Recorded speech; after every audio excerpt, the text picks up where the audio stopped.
New Zealand's agricultural policy differs significantly from the European policy in many aspects. Analyzing the political context is important to understand how the agricultural knowledge and innovation systems in New Zealand work. This video shows how the absence of subsidies and a result-oriented policy dialogue supports change and innovation in New Zealand's agriculture.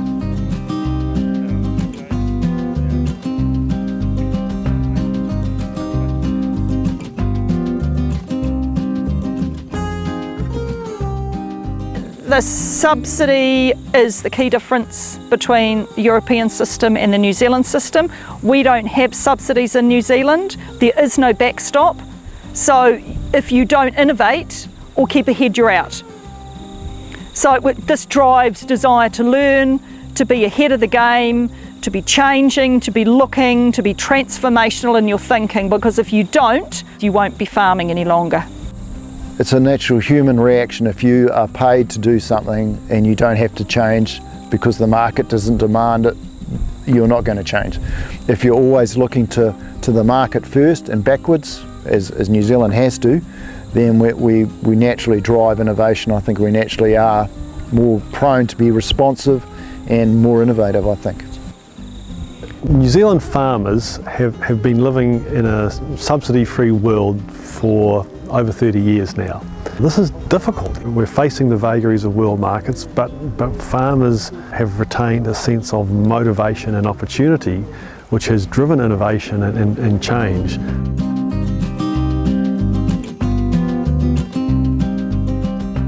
Like farmers all over the world, New Zealand farmers are facing challenges to improve their environmental performance. There's been a very strong philosophy in New Zealand of solve the problem. The mantra that we run and that farmers believe in is don't tell us what to do, tell us what you want to achieve, let's agree on that and then we will do it. European approach, from what I believe, is very prescriptive, where New Zealand approach isn't. So for example, say the NVZ regulations around nitrogen use. They'll stipulate how many kilograms of nitrogen a farmer can use, how many kilograms of slurry, what they've got to do with it. But in New Zealand, our approach is output based. So we're not going to tell you what you need to do, so the decision making stays with the farmer, where my understanding is the decision making in Europe stays with a policy maker. So farmers have less input into the decisions they're able to make. In New Zealand, we retain that New Zealand farmer-led, working with industry.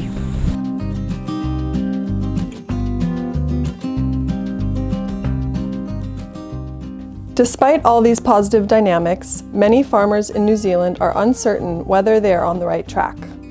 Right now in New Zealand, farmers are fogged in. Their confidence is low despite profits being quite good. And when we ask them the question, do the rewards of farming exceed the efforts? Right now, 3/4 of farmers are saying no. There are several reasons for this. For example, succession and inability to sell the farm, uncertainties about environmental policy goals, or media coverage, which is perceived by the farmers as mainly negative. So in all the things that are making farmers uncertain, some of them are outside all of our control. We can't make the land market work. And changing public perceptions is a long and difficult process. Around environmental policy, we've done a lot of work around there, and we're now starting to see a lot more certainty coming out. So giving farmers confidence that the targets are achievable, and they have the tools and it's within their control, I think is a critical thing to do. The policy developments have led to greater autonomy for the agricultural sectors.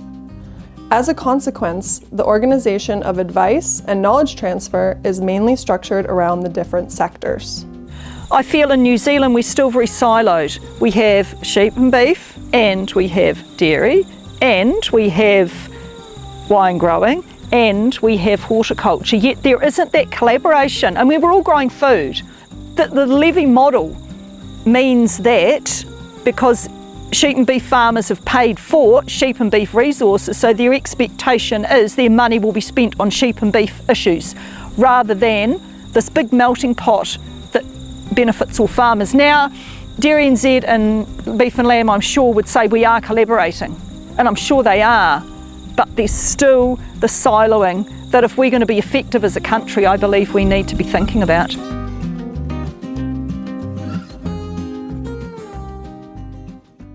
I often hear policy people in New Zealand saying farmers are slow to adopt things. That's a nonsense. Farmers are slow to adopt things that other people think they should adopt. They're very good at adopting things that make their businesses work better or their lives easier.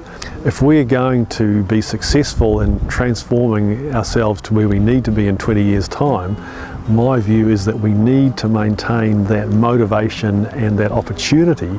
Without motivation and opportunity, this looks like really hard work.